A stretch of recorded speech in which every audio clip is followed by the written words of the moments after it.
The knock came at 9:31. I remember because I had just taken the kettle off the stove and sat down to rest my bones when I heard it. 2 short, patient raps. Not like the mailman or the neighbor's boys who always beat on the screen like they pay the bills here. No, this knock was soft, like it needed permission to exist. Everything in me paused. I looked through the thin curtain above the kitchen sink, steam still floating up from my tea mug. At first, I could only see the porch shadow. Then he stepped forward into the low, amber porch light.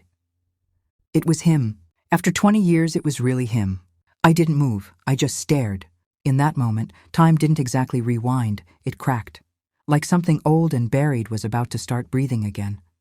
He stood there, a little more bent than I remembered. Hair all silver now, not that slick wave he used to brush every morning while whistling. He wore a worn leather jacket, one hand tucked awkwardly into the pocket like he wasn't sure what to do with himself. I stood up real slow. My knees cracked even slower. I didn't rush to the door. A part of me wanted to back away like he was a ghost, and my porch was holy ground. But another part, it leaned in, curious, reckless maybe. When I opened the door, just the inside wood one, not the screen, it creaked louder than usual. He looked up. Ora Mae. He smiled like it was still easy to do so, like my name still sat sweet on his tongue. I didn't say nothing. What do you say to a man who walked out while your love was still warm in the sheets? To the same man who left you for some girl with high heels and no life miles? He took a small step forward, hands raised a little like he was standing in front of traffic. I know I shouldn't be here, he said, voice lower than I remembered, slower too. The lights were still on, and I cut him off with nothing but a look. His smile faded. For a few long seconds, all I could think about was how many nights I sat on the edge of this same couch, just looking at that door, wondering if I'd ever see his face again. And now here he was. Same face, different eyes. Eyes that had seen things that couldn't be unseen, done things I didn't get to witness. Wrinkled at the corners now. Wet even? I finally opened the screen. You got a fire behind you? I asked plainly. He blinked, confused. No. Then why are you knocking here in the cold? He took a half step in, waiting. I let him. Not because I'd forgotten, but because my heart moved before my mind could remember why it shouldn't. Inside the house, nothing had changed much. Same lace curtains Aunt Shine made for me back before she moved to Augusta. Same floral sofa slipcover. Same photo of Mama near the hallway light switch. He looked around and smiled again, nostalgia sitting back easy on his face. You always did keep this place livin', he said, nudging the worn rug with his foot. I missed this. That's all I gave him. Stillness stretched across the kitchen. The clock ticking sounded louder than usual. I walked over and slid his paper off the table without looking at it. If you're sick, get a doctor. I did. If you're tired, get a bed somewhere else. I did. Then what do you want? Neither of us breathed while the question floated between us. I just wanted to be where I was loved last, he said. My hand gripped that paper so hard, it shook. That was the line. That was the sentence that lit 20 years of buried grief on fire. My voice dropped to almost nothing. You don't get to say that. I know. But you did. And for the first time in all that silence, my hand let the paper fall. I didn't open it. I looked him dead in the eye and said, If you're here for forgiveness, that's a whole other knock. Outside, the wind stirred just enough to rattle the porch chimes. Inside, Mr. Harmon looked like a man who finally felt cold. And me? I was still trying to decide if I was going to give him shelter or storm. I used to believe you could feel it when a man started drifting, not by the way they walked or what they stopped saying, but by the silence between sentences. The way they sat down slower at the table, how they say, I'll be right back, with too much coat grabbing and not enough kiss goodbye. I should have known with him, too. But back then, I was still wearing pearls to PTA meetings and cooking on Sundays like it counted towards sainthood. Back then, I didn't have gray at my temples. My hands were still soft from lotion, not aching from holding too much alone for too long. Back then, he was Harold Roy Harmon, and I thought I was the luckiest woman in Georgia. We met at the summer revival. He was fixin' a busted soundboard and hummin' to himself with a voice made for baptisms and bad decisions. I ain't even pretend to be slick. I offered him a glass of sweet tea before he asked. We wasn't perfect, weren't even close. He had the kind of charm that glowed loud, and I had plans big enough to scare men. But for 6 years, we made it work. Laughed at the same shows every Tuesday, folded laundry together, built a life like stones stacked by hand. My friends used to say, "Ora Mae, that man loves the ground you sweep." And for a while I believed him. Then came the night he came home smellin' too sweet. I was pregnant at the time. Belly round, heart full, feet swollen. He walked in with that same tired grin, but something about his buttons was wrong. Too rushed, missin' one near the collar. And his eyes ain't stopped movin', like he was dodgin' guilt right behind me. "You eat yet?" he asked. "Waitin' on you." He kissed the top of my head, dry lips. All I said was, "You late," but it landed like a brick across the room. He told me work ran long, then started telling me about a new girl in the department named Crystal. Said her name like an accident, light, but his voice shifted, just a little. The way you stretch something not to snap it. That was the first warning sign I tucked away. What followed wasn't a crash. It was a slow, merciless leak. Crystal's name started showing up more, in stories, in excuses, in his pocket scribbles. He laughed harder at her jokes than mine. Once, after Sunday service potluck, I saw them leaning too close behind a van. She had her hand on his shoulder, like she knew how far she could reach. I asked him later. He said I was twisting something innocent. "You trust me or not?" he snapped. "I trust the man I married," I said. But I don't always know who he wake up as these days. That night, he left the room to sleep on the couch. Next day, he bought me a necklace. A tiny, delicate thing meant to patch something bigger. I still wore it, though, because even lies feel warm when you're lonely enough. By the 8th year, the electricity between us was trying to find a socket. We touched less. We talked less. But the house stayed full of our ghosts, his humming at the sink, his shoes still lined up by the door like he lived inside love, like nothing broke. Then I found the note in his glove box. It wasn't poetic, wasn't even long, just 4 words on a napkin. "She makes me feel." I don't know what shattered more, the note or the quiet way he folded it back into his pocket when I handed it to him. He didn't defend himself, didn't scream, didn't even lie. He just stared at the floor and said, "I can't breathe here no more." "You don't want air," I told him. "You want fire." He left that weekend. Aunt Shine came over with banana pudding and a line full of profanity. When I told her I didn't cry, she barked, "That's not strength, that's shock." But I did cry. Later, deep. Pillow screams into the night. My son, barely out of preschool, kept asking when Daddy was coming home. I told him he went looking for something he already had. He didn't understand, but I did. That same year, I started talking less at church. Stopped doubling up on perfume on Sundays. Stopped looking in the mirror long. You don't want sparkle when you know ain't nobody coming back to see it. Then came the call. It was 5 years after he left. Crystal had walked out on him.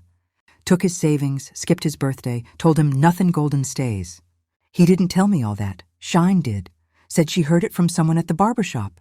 He called me from a cheap hotel near Dalton. It was raining. "Can we talk?" he said. "You talking now," I answered. He asked if we could meet. Said he just wanted closure. I said, "You ain't used that word when you zipped up my son's suitcase." He hung up with a soft, sorry click. That was the last time I heard his voice. Until last night, when he knocked. And even though I ain't seen or heard from him in 15 long years, even though time tried to cover that pain in lavender candles and Sunday sermons, when I saw him standing there, hands in pockets, face lined from the kind of years lived wrong, I didn't know whether to scream or boil water. And that's how I knew I wasn't healed the way I thought I was, because forgiveness wasn't the first thing that came. My heart froze, and my hand trembled. He sat at my kitchen table like no time had passed, like his palms remembered the curve of the wood, like his eyes weren't Dodgers, like his absence hadn't aged everything in this house, but these chairs. I'd offered him tea, not out of kindness, but out of control, because sometimes the only way not to explode is to go through the motions until they calm the combustion. He took the mug, both hands wrapped around it like steam could save him. He hadn't touched it yet. Instead, he kept picking at the corner of the tablecloth with one finger, a nervous tick I remembered from the first time he came back 2 days late from a conference in Oro 3. I thought he was going to talk straight out. Instead, he asked a question. Is Aunt Shine still alive? I stared at him. Shine would haunt me if she heard you ask that. She's very alive, louder than death would ever allow. He chuckled, just once, soft, nostalgic. Always liked how she said what nobody wanted to hear. Oh, she still does.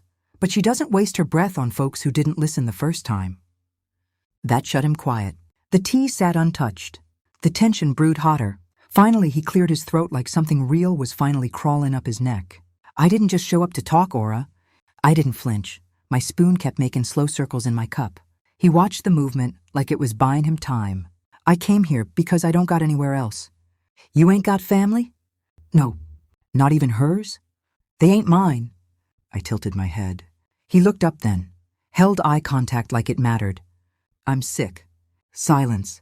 The swirl of the spoon stopped. What kind of sick? He hesitated.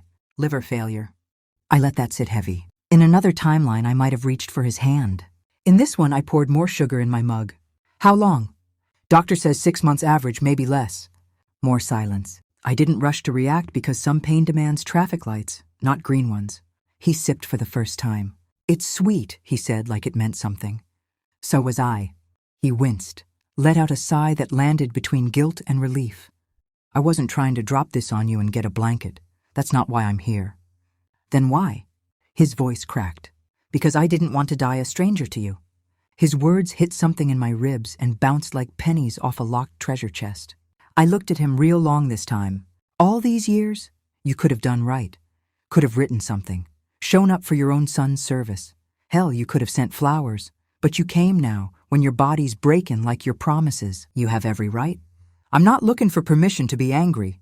I'm looking to figure out if I'm gonna let it win. He nodded slow, as if every syllable coming from me was deserved razor work on his wrists. Heard about Caleb doing well. I blinked. You asking for updates now? No, just always proud. I watched his interviews online. I shook my head, my mouth still half open from disbelief. What gave you the right to still watch us from the dark? He didn't answer. I leaned forward. You know, the hardest part wasn't him dying. He snapped his head up. I was shaking now, but not in fear. It was righteous. It was thunder laced in blood. It was holding our boy's hand at 3 a.m. while he asked, why didn't Daddy pray with me? And having no answer. He choked, air unspooling in a soundless gasp. His hands rose to cover his face, but I wasn't done. I forgave you back then so I could keep breathing. But that don't mean I owe you more breath now. He wasn't crying. He was breaking. You could see it in his shoulders.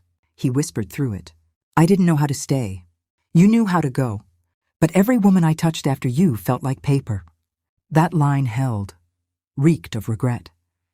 He looked like a man who'd been chasing his own shadow for years. I sat back slow. You came back for closure. He nodded. I ain't got closure, I said. I got closets. I stood up, walked to the old hallway chest that no one touched for years. Pulled out his old journal, the one he left without even remembering he owned it. Walked it to the table, dropped it. Read what you used to pray about. Maybe you'll see what you stopped being. He opened it slow. Read 2 pages, then burst into the kind of cry men only do when they know they ain't got any more lies left to shield them. I didn't comfort him. I let the tears sit between us, like echoes of everything unsaid. Then I finally walked to the other side of the table, sat down across from him, looked him in the eye and said, so what now? He looked lost. I don't know. A motel, maybe. I didn't want in. But you came knocking, because you were the last person who knew the soft version of me. I buried that man. Soft breath, a slow nod. Then maybe let this one sit outside your gate till he remembers how to deserve the porch. I didn't respond, but I didn't say no. Mug empty now, his face blotched with truth, and something I never thought I'd feel again. The power to choose how this story ends. When people come back after decades, they always think they're the ones risking everything. They forget the woman they left behind's been carrying broken glass in her throat for 20 years, learning how not to bleed when she speaks. The morning after he showed up, I didn't make breakfast. I didn't offer him old comforts or familiar patterns. I poured 1 mug of tea, not 2, and sipped it slow by the kitchen window while he sat back out on the porch.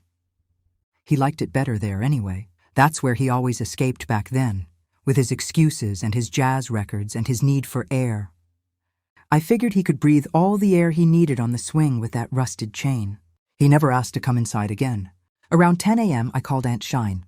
I hadn't spoken to her since she moved back up the road into that big olive-colored house with the steep fence. Always said fences were her favorite form of diplomacy. She picked up on the 3rd ring. "Lord, is the cat dead?" "No, Shine." "That ex-husband of yours better be then." I paused. That was enough confirmation. "Not dead," I said. Silence, then a long, low whistle. I didn't have to say more. She knew the tone I was using.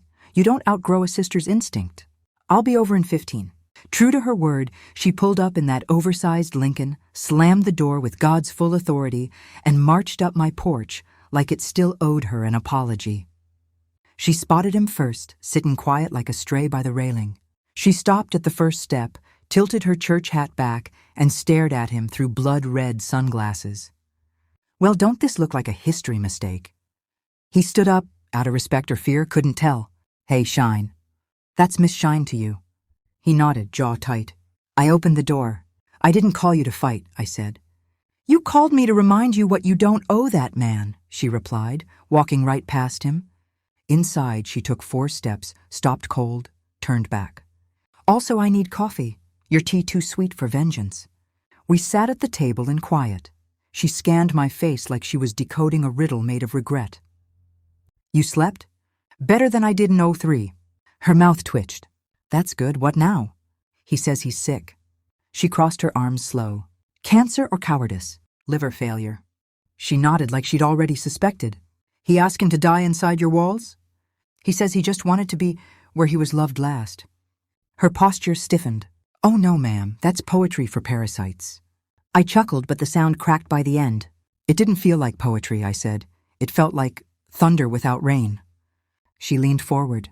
"Ora, you taught me that love don't have to be cruel to be real. And also, not all unfinished chapters deserve sequels." I nodded, but my fingers were twisting the hem of the napkin in directions that didn't make sense. Later that day, Shine went outside, said she wanted a word with him alone. I didn't object. From the window, I watched them sit on opposite ends of the bench, like magnets that refused to touch. She said something that made him flinch. He said something back that made her laugh, short and sharp, like a threat wrapped in a compliment.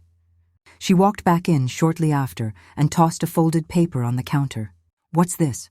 "Local hospice list." "You think it's that far?" He does, and that's enough.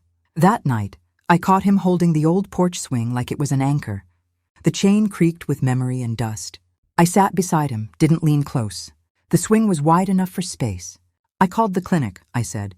"They'll get you a checked-in bed by Wednesday. You'll have your own room and peace." He looked at me, eyes heavy. "I didn't come for beds, Ora.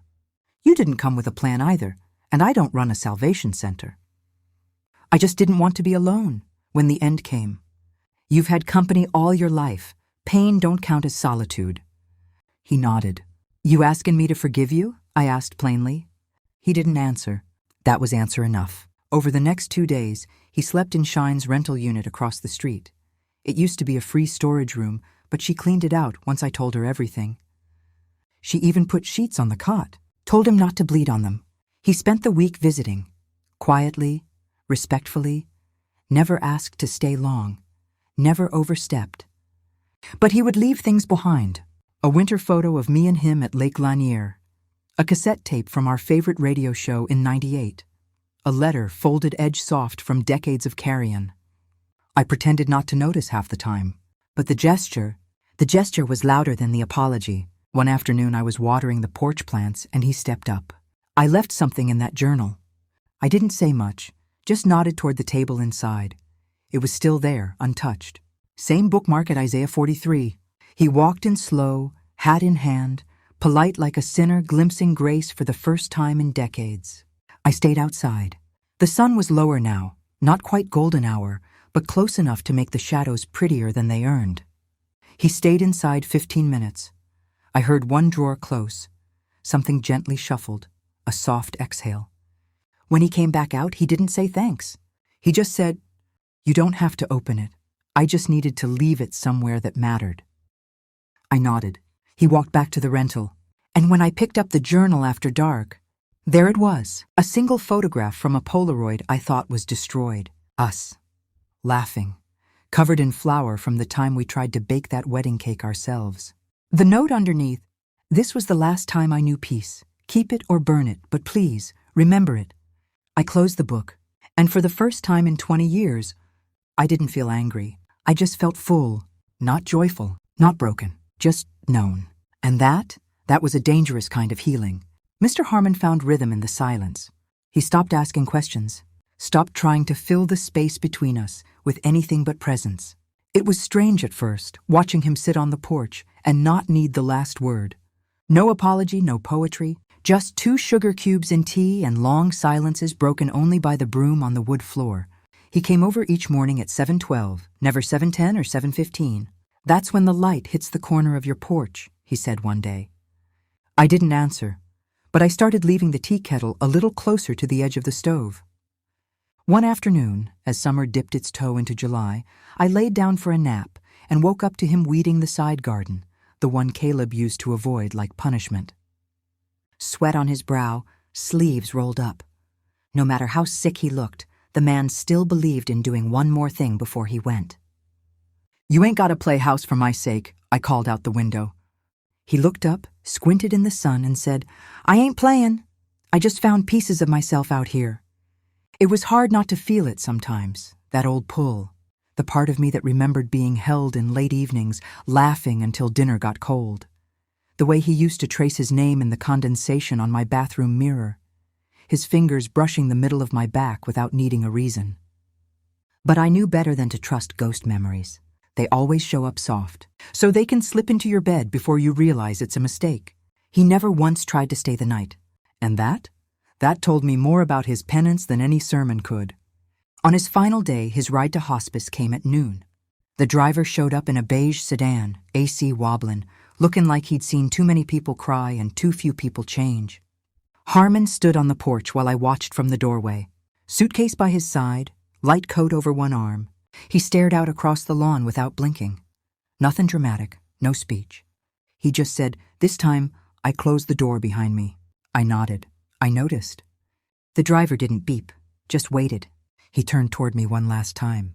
"Can I say something?" "For once," I said. "You better." He gave a tired smile. "You were never too much, I just wasn't enough." And with that, he walked down the porch steps slower than he came up. Didn't look back. Good. I hate when they do. I walked back inside and closed the door. Not slammed, not soft either. Just a clean click, the kind you only earn after decades of unfinished business. I made a pot of red beans that night. Used the same cast iron I'd had since '82. Listened to the porch chimes tap like a heartbeat, gentle but steady. In the quiet sway of the twilight air, I sat down at the window with my tea. Alone, not lonely. The photo he left stayed on the mantel. I didn't frame it, just leaned it against the candle I never lit. And the journal? Still unread, still on the table. One day, maybe, but not today. Later I lit one lamp and put on my nightgown, rust color, soft cotton, no frills. My Sunday best for no one in particular. Hair wrapped loose, burgundy scarf this time. Nothing tied too tight. Freedom ain't always about slamming doors. Sometimes it's just not dying in someone else's forgiveness. Just before bed, I opened the door, let the summer air drift in, and whispered, "He ain't here anymore." Not to the room, to myself. And I knew it was true this time. People talk about closure like it's a package you get to unwrap. But sometimes it comes in knowing you don't need to know everything. You don't need them to say sorry. You just need to keep living anyway. To go back to your tea. To your swing. To your stories. Like this one. I tell real stories like this one. Stories where the ending might not be perfect, but peace still shows up anyway. If you came this far with me, you already know. Some ghosts we bury. Others, we finally learn to outlive. If someone you once loved knocked on your door after 20 long years, would you let them in?